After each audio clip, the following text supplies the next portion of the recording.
नमस्कार, स्वागत है आपका टीवी 24 के कार्यक्रम मेडी टॉक्स में, जिसमें हम डॉक्टर से बात करते हैं कुछ ऐसी बीमारियों पर जिनके बारे में आपको थोड़ी बहुत जानकारी होती है और पर पूरी जानकारी ना होने के चलते आप लोग को कई बार ऐसा नुकसान उठाना पड़ जाता है। पर पिछले एपिसोड में हमने बात की थी डॉक्टर एसपी मौर्य से, जिन्होंने हमें हाइपरटेंशन से रिलेटेड जानकारियों से रूबरू कराया था। ऐसे ही आज हम हार्ट अटैक से रिलेटेड बात करने वाले हैं, जिसके लिए आज हमारे साथ स्टूडियो में मौजूद हैं डॉक्टर संतोष कुमार यादव, जो कि एक कार्डियोलॉजिस्ट हैं सिविल हॉस्पिटल से। तो आइए सीधे इनसे बात करते हैं हार्ट अटैक से रिलेटेड बातों पर। पहले तो संतोष जी, आपका बहुत बहुत स्वागत है। श्वेता जी, आपका बहुत बहुत धन्यवाद। आपके दर्शकों को सादर नमस्कार। संतोष जी, हम लोग हमेशा आप अपने हम इस टॉक शो में कुछ ऐसी बीमारियों के बारे में बात करते हैं, क्योंकि हम लोग को पूरी जानकारी ना होने के चलते हम लोग को बहुत ज़्यादा कुछ ऐसी दिक्कतों का सामना करना पड़ जाता है। तो उसी के चलते हम आज चाहते हैं कि हार्ट अटैक से रिलेटेड थोड़ी बहुत जानकारी आप हमको दीजिए। सबसे पहले तो जानना चाहेंगे कि उसके हार्ट अटैक के बारे में थोड़ा सा हमें पहले ब्रीफ में बताएं। देखिए, पहले तो आता है हार्ट अटैक है क्या। जी। हार्ट अटैक एक बहुत ही गंभीर बीमारी मानी जाती है, जिसमें टाइम का बहुत इम्पोर्टेंट रोल है। जी। जब हार्ट को ब्लड की सप्लाई कम हो जाती है, मीन्स जब हार्ट में कोरोनरी आर्टरी जो होती हैं वो ब्लड की सप्लाई करती हैं हार्ट को, उस कोरोनरी आर्टरी में कोई ब्लॉकेज हो जाता है, उन धमनियों में कोई ब्लॉकेज हो जाता है या रुकावट हो जाती है, तो ऑक्सीजन प्रचुर मात्रा में हार्ट को नहीं पहुंच पाती, जिससे हार्ट अटैक हो जाता है। इसको हम लोग मेडिकली बोलते हैं myocardial infarction. Myo means muscle, cardinal means heart, और इन्फाक्शन मीन्स ब्लड का थक्का जमना। तो जब इस आर्टरी में ब्लड का थक्का जम जाता है तो वो हार्ट अटैक का रूप ले लेता है। जी। अच्छा डॉक्टर, अगर हम जैसे, क्योंकि हम आम इंसान, क्योंकि आप तो डॉक्टर हैं तो आप उसको पहचान सकते हैं, बट ये है कि अगर हम एक आम पर्सन अगर उसको जानना चाहे तो उसके कुछ ऐसे कोई लक्षण होते होंगे जिससे हम खुद ही जज कर पाएँ कि ऐसा कुछ है, तो हम टाइम रहते डॉक्टर को दिखा पाएँ। देखिए, होता ये है, ये कई फेजेस में है। जैसे एक तो होता है एंजाइना, मतलब आपको कई दिनों से आभास होने लगता है, जिसको हम लोग नज़रअंदाज कर देते हैं, लेकिन पेन हार्ट का रहता है। और एक होता है एक्यूट मायोकार्डिया, मतलब तुरंत हार्ट अटैक आ जाता है। तो जो एंजाइना होता है उसमें क्या होता है, जैसे अमूमन पहले लोग कि आराम से ऑफिस चले जा रहे थे, उनको कोई दिक्कत नहीं होती, 200-400 मीटर 2 किलोमीटर चले गए, कोई दिक्कत नहीं। आजकल जब वो चलते हैं तो उनको छाती में भारीपन, खासतौर पर बीचों बीच हार्ट के भारीपन महसूस होता है, हल्का जैसे कोई प्रेस कर रहा है, दबाव बहुत महसूस होता है, या स्टेयर्स से चढ़ने पर उनकी सांस फूलती है, और जैसे ही रुकना बंद कर दे, चलना बंद करते उनको आराम मिल जाता है। तो ये कहीं न कहीं हार्ट में कोरोनरी आर्टरी में ब्लॉकेज का संकेत देता है।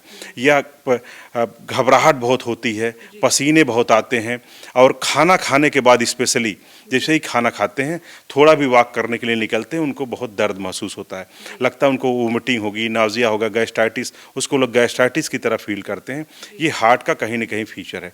अब एक्यूट मायोकार्डियल में क्या होता है, जो एक्यूट हार्ट अटैक होता है उसमें पूरी तरह खूब भयंकर पसीना आता है, घबराहट होती, इम्पेंडिंग टू डूम, मतलब जैसे मरने का एहसास होगा, उसे लगेगा अब मेरी जान गई तो अब गई, इस तरह का एहसास होगा। और एकदम छाती के बीचों बीच दर्द होता है, और दर्द पेन ज़्यादातर रेडिएट करता है जा की तरफ, लेफ्ट हैंड में, अब खास तौर पे लेफ्ट छोटी उंगलियों की तरफ जा रहा है, और या बैक की तरफ जा रहा है, तो ये हार्ट अटैक के साइन है। जी। अच्छा डॉक्टर, आपने जो हार्ट अटैक के साइन बताए हैं तो उसमें ये है कि आजकल क्योंकि देखने को मिल रहा है कि पहले तो ये होता था कि जो ज़्यादा उम्र के लोग होते थे, एल्डर पीपल्स जितने हैं, उनमें ये हार्ट अटैक की समस्या अधिकतर देखने के लिए मिलती थी। लेकिन हाल ही में ये आंकड़ा कुछ ऐसा हो चुका है जिसमें यूथ भी इसका शिकार हो रहा है। आज कई ऐसी खबरें अमूमन देखने के लिए मिल रही हैं जिसमें 40 से 45 साल का जो युवा है, अगर चल रहा है, डांस कर रहा है या खा रहा है, पी रहा है, अचानक से ऐसा अटैक पड़ता है और उसमें उसकी डेथ हो जाती है। तो ये क्यों हो रहा है? देखिए, इसको जानने के लिए आपको कई चीज़ें जानना पड़ेगा। इसका प्रमुखता कारण क्या है? इसका मेन कारण है कि जो यंग एज में हो रहा है, यंग एज में लाइफस्टाइल, उनकी लाइफस्टाइल ऐसी है, वो रात को बहुत देर तक जगना, दिन में सोना, खाने का जो है ज़्यादातर जो है जंक फूड खाना, जिससे उनका कोलेस्ट्रॉल बढ़ा है, कभी उन्होंने ब्लड प्रेशर चेक नहीं कराया, एकाएक जिम चले गए, ओबीज है, सेडेंटरी लाइफ स्टाइल है, ब्लड प्रेशर उनको है और उन्होंने कभी चेक नहीं कराया, ब्लड प्रेशर बढ़ा हुआ है, वो गए जिम में एक ज़्यादा वजन का हैवी एक्सरसाइज करने लगे और वो हाई इंटेंसिटी एक्सरसाइज करने लगे और वो जो है स्मोकिंग करते हैं, एल्कोहल लेते हैं। तो ये सब चीज़ें कई फैक्टर हैं जो मिल के यंग एज में हार्ट अटैक का कारण महसूस कराते हैं। अच्छा डॉक्टर साहब, जैसे आप लाइफस्टाइल और खान पान की बात कर रहे हैं, तो आपके हिसाब से आपके पास अगर कोई मरीज आता है तो उसमें आप क्या चीज़ प्रेफर करेंगे? मेडिकेशन पे आप ज़्यादा प्रेफर करेंगे या आप उसके जो लाइफ चेंजेस पे भरेंगे या कुछ और सलाह देंगे? देखिए उसमें क्या होता है कि किस टाइप का पेशेंट है। यंग एज का पेशेंट आया तो हम सबसे पहले उसको देखते हैं कि इसका रीज़न क्या है। ये इसको चेस्ट पेन करके अगर यंग एज में कोई आता है तो हम उसके कारण ढूंढते हैं कि कारण क्या है, उससे उसकी प्रॉपर हिस्ट्री लेते हैं कि आपको हुआ क्या, आपको कितने दिन से चेस्ट पेन हो रहा है, चेस्ट पेन एक्सर्शन पे हो रहा है, मतलब चलने पे बढ़ रहा है और बैठ जाने पे रुक जा रहा है, या सांस फूल रही है, चलने पे ज़्यादा सांस फूलती, बैठने पे, या आपके फादर मदर किसी को हार्ट अटैक आया था, या आप जो है आप स्मोकिंग करते हैं, एल्कोहल लेते हैं, अनियमित दिनचर्या है आपकी, जंक फूड आप ज़्यादा लेते हैं, तो ऐसे ऐसे उसको अलग करते जाते हैं। और यंग एज का पेशेंट है और ओल्ड एज का है तो पता चला उसका बीपी कभी चेक ही नहीं किया, या वो हाइपरटेंसिव पेशेंट है और वो बीपी कंट्रोल में नहीं है, वो दवाइयाँ आप सही टाइम पे ले नहीं रहा, टाइट्रेट हुई नहीं, एक बार दवा लीक उठी उसी दवा को कई सालों तक ले रहे हैं। डायबिटीज़ है, डायबिटीज़ में वो शुगर अनियंत्रित है और काफ़ी दिनों तक मेडिसिन वो जो है टाइट्रेट नहीं हुई, ओबेसिटी है, सेडेंटरी लाइफ स्टाइल है, एक्सरसाइज नहीं करना है। तो ये सब चीज़ें देख के उस हिसाब से हम लोग डिफ्रेंशिएट करके उसका ट्रीटमेंट शुरू करते हैं। तो अगर पहले हम लोग कोशिश करते हैं कि उसको लाइफ स्टाइल में चेंजेस ला के जो चीज़ें उसको बढ़ा रही हैं उसको हम लोग सही करने की कोशिश करते हैं। अगर उसके बाद भी उसका बीपी नियंत्रित नहीं हो रहा है, शुगर नियंत्रित नहीं हो रहा है, उसको साल्ट इनटेक कम कराएंगे, ये सब कराएंगे, और फिर भी उसको दिक्कत हो रही है तो हम कुछ टेस्ट होते हैं इम्पॉर्टेंट, उस टेस्ट को कराते हैं। जैसे है सबसे पहले हम लोग एक टेस्ट होता है ईसीजी, इलेक्ट्रोकार्डियोग्राम। ईसीजी में देखते हैं अगर एक्यूट कोई चेंजेज है तो ईसीजी में आ जाता है। अगर आपका ईसीजी नॉर्मल है फिर भी चेस्ट पेन आपको हो रहा है तो हम लोग यंग एज का है तो उसको ट्रेडमिल टेस्ट कराते हैं। ट्रेडमिल टेस्ट में उसको एक्सर्शन देते हैं, वो दौड़ता है, उस समय उसकी ऑक्सीजन कैरिंग कैपेसिटी बढ़ेगी, तब ईसीजी में वो टीएमटी में चेंजेज आते हैं, जो उसकी लीड होती है उसमें चेंजेज आते हैं।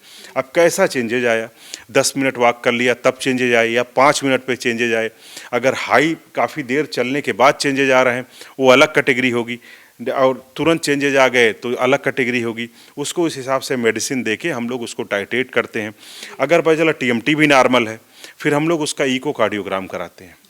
इकोकार्डियो करके देखते हैं कि क्या कहीं उसके फंक्शन, पंपिंग तो कम नहीं, इको से हम लोग पंपिंग देखते हैं कि कहीं उसकी पंपिंग में कोई कमी तो नहीं आ गई, या कोई ऐसी स्ट्रक्चर है, कोई ऐसा है जहां उसको सेल डेथ हो चुकी है, या पुराना कोई हार्ट अटैक तो नहीं आया है, वो भी नहीं। फिर हम देखते हैं उसके वाल में कोई समस्या तो नहीं जिससे उसकी सांस फूल रही, कोई वल्वुलर डिजीज़ नहीं, या यंग एज का है, हाइपरट्रॉफी ऑब्स्ट्रक्टिव कार्डियोमायोपैथी होती है जिसमें काफ़ी थिक हो जाती है उसकी मसल्स, उसे देखते हैं। या पंपिंग कम हो गई, उसकी कार्डियोमायोपैथी है, उसके हार्ट डायलेट हो गया है इसलिए उसकी सांस फूल रही है, इसको हम इको से देखते हैं। अगर वो भी नॉर्मल आता है फिर भी उसको चेस्ट पेन होता है, फिर हम लोग देखते हैं अगर यंग एज में है, ड्राइवर है, ट्रेन ड्राइवर है, या एयर पायलट है, तो ऐसे लोगों में हम लोग सीटी एंजियो करा लेते हैं। सीटी एंजियो करके देखते हैं कैल्शियम स्कोर क्या है, जो कि उसकी निगेटिव प्रेडिक्टिव वैल्यू बहुत अच्छी होती है। मींस कि अगर वो निगेटिव है सीटी एंजियोग्राफी तो हम लोग मानते हैं कि हाँ इसे हार्ट की समस्या नहीं है, किसी और वजह से चेस्ट पेन या सांस फूल रही है, लंग्स की प्रॉब्लम है, ऐसा है, फिर उस हिसाब से सोचते हैं। लेकिन इसकी पॉजिटिव प्रेडिक्टिव वैल्यू थोड़ा कम होती है। मीन्स अगर ये पॉजिटिव है तो हम लोग ये नहीं कह सकते कि इसको हार्ट की कोई ज़्यादा ब्लॉकेज है। कोरोनरी आर्टरी को देखने के लिए इसको करते हैं। अब देखें कि इसमें जो है फिर हम लोग इसको कोरोनरी एंजियोग्राम करने की, कोरोनरी एंजियोग्राफी जिसे कहते हैं आप लोग, एंजियोग्राफी से हम लोग देखते हैं। एंजियोग्राफी एक गोल्ड स्टैंडर्ड टेस्ट है जिसमें कि कन्फर्मेटरी टेस्ट है, मालूम चल जाएगा आपकी कोरोनरी आर्टरी में कहीं ब्लॉकेज है या नहीं। अगर उसमें ब्लॉकेज आता है फिर हम लोग उसको स्टेंटिंग देते हैं, दवाइयों पे रखते हैं, बीच बीच 6-6 महीने पे बुलाते हैं, एक्सरसाइज रेजीम बताते हैं, दवाइयों को टाइट्रेट करते हैं, इसी तरह चलता है। अच्छा डॉक्टर, ये आपने मतलब दैट मीन्स कि हर एक के पर्सन और उनके जो उनका वर्किंग प्रोफाइल है उसको देखते हुए टेस्ट किए जाते हैं। हाँ हाँ, अगर यंग एज में है तो अलग, ओल्ड एज में अगर अब डायबिटीज, हाइपरटेंसिव और जो है ओबिसिटी है तो उसको अलग ढंग से पहले हम लोग उसको बताएंगे लाइफ स्टाइल में। अगर ओबीज पेशेंट है, हमें लग रहा है इधर कोई ऐसी दिक्कत नहीं आ रही है, उसका सिटी एनजीओ नॉर्मल है, उसको टीएमटी नॉर्मल है, तो हम लोग उसको कहते हैं कि आप अपनी ओबिसिटी कम करिए। अब वो स्मोकिंग ले रहा है तो 100% जो अगर कोई स्मोकर है, जो चेन स्मोकर है, उसे हार्ट की प्रॉब्लम होना ही है, आज नहीं तो कल होना है। जो एल्कोहलिक है उसमें हम लोग मोस्टली देखते हैं एरिदमिया हो जाता है। एरिदमिया मतलब उसकी रिदम डिस्टर्ब हो जाती है, एल्कोहलिक। उसका इससे क्या होगा, कोई स्ट्रेस बहुत ले रहा है, stress induce hypertension, stress induce cardiomyopathy, तो ये सब चीज़ें डेवलप हो रही है, हम उसी हिसाब से उसका ट्रीटमेंट करते हैं। अच्छा डॉक्टर, ये है कि जो हार्ट अटैक की जो प्रॉब्लम है, क्या ये प्रॉब्लम जेनेटिक भी होती है कि अगर उनके घर में इस तरीके की प्रॉब्लम है तो ये क्या जेनेटिक भी होता है कि उनकी आने वाली पीढ़ियों को भी इस तरीके की प्रॉब्लम हो सकती है? हाँ, आप बहुत अच्छा क्वेश्चन पूछे। ऐसा होता है कि जो यंग एज में लड़के हैं, इसीलिए किसी के फादर या मदर की खास तौर पे 45 साल की उम्र के पहले अगर डेथ हुई है तो ऐसे हाई रिस्क पेशेंट को, उनके घर में जो हाई रिस्क उनका बच्चा है, खास तौर पर अगर नाना नानी की भी डेथ यंग एज में हुई या इधर दादा दादी की भी हुई ना, फादर मदर को तो छोड़िए, उनके नाती पोते को भी हम लोग कि मान के चलते हैं उसे कोलेस्ट्रॉल को कंट्रोल में रखना है। अगर वो स्मोकिंग करता है उसे मना करते हैं, क्योंकि चांसेस उसमें ज़्यादा होते हैं कंपेयर टू उसका। हम लोग कहते हैं कि पर ईयर कम से कम कोलेस्ट्रॉल की जांच, एक ईसीजी, ब्लड प्रेशर हर 6 महीने पे चेक करें, अगर बढ़ा है तो उसको नियंत्रण में रखें, और किसी भी हालत में अगर उसे डायबिटीज़ है भी तो ज़रूर कंट्रोल रखे। नहीं तो अगर ये सब भी ठीक है फिर भी उसका हम लोग कहते हैं कि जिसके घर में कोई हार्ट अटैक हुआ है यंग एज में, उसको हम ट्रेडमिल टेस्ट करके देखते हैं पर ईयर। बाकी ये है कि इसके लिए क्या उपाय हो सकते हैं हार्ट अटैक से बचने के लिए। साथ ही साथ ये है कि अगर कोई हार्ट अटैक पेशेंट है तो उसको रिकवरी करने के लिए, बहुत जल्दी रिकवरी करने के लिए किन किन बातों का ध्यान रखना चाहिए? देखिए, अगर कोई हार्ट अटैक जिसको आ चुका है, ऐसे दो टाइप के होते हैं। किसी के एंजियोग्राफी के बाद एंजियोप्लास्टी हुई है, उसका अलग रिकवरी फेज है। कोई अगर कोरोनरी आर्टरी बाईपास हुआ है तो उसको अलग रिकवरी फेज में हम लोग रखते हैं। उसमें क्या होता है कि हम लोग जैसे कोई बाईपास के बाद आता है तो उसको हम एक रिहेबिलिटेशन फेज है, उसमें 4 फेज़ों में हम लोग मैनेज करते हैं। एक एक्यूट फेज होता है जिसमें पेशेंट एडमिट है, एडमिटेड पेशेंट को हम लोग देखते हैं, वहीं पर उसका ट्रीटमेंट देते हैं, वहीं मसाज कराते हैं। फिर धीरे धीरे उसके हाथ को उठाएंगे, बेड पे ही एक्सरसाइज बताएंगे, बेड पे कैसे करो, बैलूनिंग फुलवाते हैं, इस तरह करते हैं। फिर धीरे धीरे उसको वॉक स्टेप टू स्टेप बढ़ाते हैं। पहले आप 10 मिनट चलिए, फिर लो इंटेंसिटी एक्सरसाइज करिए, फिर मॉडरेट इंटेंसिटी, फिर हाई इंटेंसिटी एक्सरसाइज करिए। हर 6 महीना फिर ट्रेडमिल करा के और इको करा के उसके हार्ट का फंक्शन देखते रहते हैं। ये हो गया कि जो हार्ट अटैक आ चुका है। अगर कोई पेशेंट ऐसा है, अगर स्मोकिंग कर रहा है, उसको समझाते हैं आप स्मोकिंग ना करिए। डायबिटीज़ है तो उसके शुगर को नियंत्रण में रखेंगे। बीपी का पेशेंट ऑलरेडी है, क्योंकि चांसेस बहुत होता है ऐसे पेशेंट को हार्ट अटैक दोबारा आने के, तो ये सब दवा को टाइट्रेट करेंगे, प्लस ये सब चीज़ें उसकी कंट्रोल में रखेंगे कि वजन ना बढ़ने पाए, आप स्मोकिंग ना करिए और ये सब चीज़ें ना बढ़ने पाए। क्या हार्ट अटैक में भी कुछ स्टेजेस होती हैं? हार्ट अटैक में स्टेजेज होती हैं कि जैसे कोई आया पेशेंट, एक एक्यूट बताया कि तुरंत के तुरंत हार्ट अटैक हुआ, उस समय हम लोग कहते हैं कि अभी का हार्ट अटैक है, जिसमें ईसीजी में देखते हैं कि एसटी एलिवेशन एमआई होता है या नॉन एसटी एलिवेशन एमआई होता है, कि मायोकार्डियल किस टाइप का एलिवेशन है, उस हिसाब से हम लोग उसका ट्रीटमेंट करते हैं। एंजियोग्राफी कराते हैं, एंजियोग्राफी में देखते हैं ब्लॉकेज है तो उसे कोरोनरी जो है एंजियोप्लास्टी कर देते हैं। अगर उसको देखते हैं कि 3-4 धमनियों से ज़्यादा है तो उसको बाईपास की तरफ भेजते हैं। और ये रहा एक स्टेप। दूसरा है कि अगर वो आया कई दिनों से उसे एंजाइना हो रहा है, एंजाइना पेन हो रहा है, उसे हल्का हल्का दर्द बना रहता है, चलने पे सांस फूलती है, तो हम उसका ये डिफरेंट टेस्टेड जो आपको अभी बताया ईसीजी कराएंगे, वो ठीक आएगा। फिर हम लोग ट्रेडमिल टेस्ट कराते हैं, वो भी ठीक आ रहा है। फिर हम लोग इको देखते हैं, इको भी ठीक आ रहा है। फिर हम लोग देखते हैं यंग एज में है तो सीटी करा लेते हैं, ओल्ड एज का है तो उसको भी कोरोनरी एंजियोग्राफी, अगर वो साथ में हाइपरटेंसिव है या डायबिटिक है तो ये सब देख के तब हम लोग डिसाइड करते हैं कि आगे क्या करना है। अच्छा, ये जितने भी आपके ट्रीटमेंट रहते हैं और जो भी इसके ट्रीटमेंट या इलाज जो भी किया जाता है, तो उसमें कितने प्रतिशत तक होता है कि हम सेव कर सकते हैं? एकदम सेफ प्रोसीजर है, ये टोटल नॉन इन्वेजिव प्रोसीजर है। ईसीजी भी ना, कोई भी इसमें एक इलेक्ट्रोड लगा के हम लोग देख लेते हैं ईसीजी में क्या हुआ।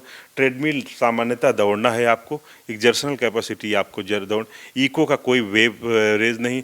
और अब फ्लोरोस्कोपी के थ्रू हम लोग कोरोनरी एंजियोग्राफी कर लेते हैं कि फ्लोरोस्कोप में आप देख लेते हैं, उसको भी वो एकदम सेफ प्रोसीजर है सब। जी। बाकी डॉक्टर ये है कि इसके लिए बहुत तमाम तरीके के मेडिकेशंस होते हैं, तो क्या उन मेडिकेशंस के साइड इफ़ेक्ट भी रहते हैं? हाँ, मेडिकेशन के साइड इफ़ेक्ट हैं कि आपको किस टाइप का, अगर रिदम डिस्टरबेंस है या आपको हार्ट अटैक आया है, किस टाइप का हार्ट अटैक आया मैंने जैसे बताया, तो अलग अलग दवाइयाँ का, जैसे कोई अल्कोहलिक है, कोई अगर नारकोटिक्स ले रहा है, तो ये लोग स्मोकर है, ये लोग प्रॉन होते हैं, या कोई जैसे कुछ ऐसी मेडिसिन होती है जो हार्ट रेट को, हार्ट की पंपिंग को बढ़ाती हैं, या जैसे जिम में है कि स्टेरॉयड बहुत दिनों तक ले रहे हैं, वो कार्डियोमायोपैथी डेवलप कर देता है। तो ये सब चीज़ें जो है बिना डॉक्टर की सलाह के कोई भी ड्रग्स न लें। अच्छा, आपसे वैसे तो आप एलोपैथिक के ही डॉक्टर हैं और एलोपैथिक ही मोस्टली आप सजेस्ट करते हैं। अगर इन कंपैरेटिवली अगर आपसे बात किया जाए कि एलोपैथिक, होम्योपैथिक एंड आयुर्वेदा की बात करते हैं, तो आप किसको सजेस्ट करना चाहेंगे? मतलब आपको क्या लगता है कि कौन सा चीज़ बेस्ट हो सकता है? देखिए, बेस्ट क्या है कि ये तीनों टोटल है पेशेंट सेंट्रिक अप्रोच, मतलब मरीज को हमें सही करना है। एलोपैथ, आयुर्वेद सभी अच्छे हैं अपनी अपनी विधाओं में। बस क्या होता है, एलोपैथ में आप कितना जल्दी, जैसे हमने देखा तुरंत उसे डिसिप्लिन की एक दो। आयुर्वेदा का महत्व है, आप योगा प्राणायाम का बहुत बड़ा महत्व है। वो अगर वो हार्ट अटैक आ गया उसके बाद भी योगा प्राणायाम जारी रखे। यंग में जो एक्सरसाइज ले आप आयुर्वेद से लीजिए। कुछ ऐसा चीज़ें हैं जैसे लहसुन है, कोलेस्ट्रॉल में बड़ा अच्छा रोल है। मेथी है, बड़ा अच्छा रोल है कोलेस्ट्रॉल को नियंत्रण करने में। बादाम है, ये सब चीज़ें आयुर्वेद वाले इस्तेमाल करते हैं। बाकी होम्योपैथ का मुझे इतनी जानकारी नहीं है। बाकी डॉक्टर साहब ये है कि आप जैसे अभी योगा एंड ऑल बात कर रहे थे, तो उसमें क्या कुछ ऐसा, कोई ऐसा आसन या कोई ऐसा योगा आप बता सकते हैं जो घर में अगर हम लोग डेली अपने रूटीन में शामिल करें तो हम हार्ट अटैक जैसी बीमारियों से थोड़ा सा मतलब सेफ रह सकते हैं? देखिए, सबसे इम्पॉर्टेंट है फिजिकल एक्टिविटी। आपको फिजिकल एक्टिविटी करना है, मिनिमम 30 to 45 मिनट का वॉक करिए, मॉडरेट इंटेंसिटी एक्सरसाइज करिए, दौड़ लगाइए, या घरों में जो काम करिए, घर में पोछा लगाइए, आप घर को सफाई करिए। मतलब आपका एटलीस्ट सांस फूलनी चाहिए, आपको पसीने आने चाहिए। देसी शब्दों में तो कहिए पसीना। कई कई लोग हैं जिनको पसीना ही नहीं आया, तो पसीना आना जरूरी। अगर आप बहुत ओल्ड एज में हैं, आप इस ठंड का मौसम है, जैसे ठंड के मौसम में आप बाहर नहीं, इस समय हार्ट अटैक के चांसेस बढ़ जाते हैं। तो इस समय आपको ध्यान रखना है कि इस समय जो है घर में बैठे बैठे, ओल्ड एज का पेशेंट है, हाइपरटेंसिव 70 साल उम्र है, हाइपरटेंसिव डायबिटिक है, उस समय हम लोग नहीं कहेंगे कि बाहर जाके टहलें। तो घर में बैठ के ही कि जैसे बैलूनिंग है, बैलून फुलाना लंग्स के लिए, और ऊपर नीचे हाथ पैर को करना, प्लस पैर को ही ऊपर नीचे करना, मतलब आपको एक्सरसाइज के फॉर्म में करना है। बाकी डॉक्टर ये है कि जो हार्ट पेशेंट अपने ये बीमारी से गुजर रहे हैं, उनके लिए क्या कोई रेस्ट्रिक्शंस होते हैं खाने पीने के लिए? मतलब कौन सी चीज़ से बहुत ज़्यादा उनको ध्यान रखना पड़ता है कि ये चीज़ उनको बिल्कुल भी नहीं खानी है, और किस चीज़ से फ़ायदा हो सकता है? देखिए, अगर आप वेजिटेरियन डाइट लेते हैं तो बहुत ही अच्छा है। वेजिटेरियन डाइट हार्ट पेशेंट के लिए बहुत ही अच्छी है। ख़ास तौर पे अगर आप जो है प्रचुर मात्रा में फाइबरस डाइट लेते हैं, कॉम्प्लेक्स कार्बोहाइड्रेट लेते हैं, और प्रोटीन रिच फूड लेते हैं, तो आपको हार्ट अटैक के चांसेस कम रहते हैं। नॉन वेज में अगर आपको लेना है तो आप वाइट मीट का सेवन कर सकते हैं, रेड मीट एकदम नहीं लेना है। मीन्स आपको जो है, आप जो है चिकन ले सकते हैं, फिश ले सकते हैं। अब आप कंपेयर टू मटन और ये सब चीज़ें नहीं लेना चाहिए, और जो है एक्सरसाइज साथ में।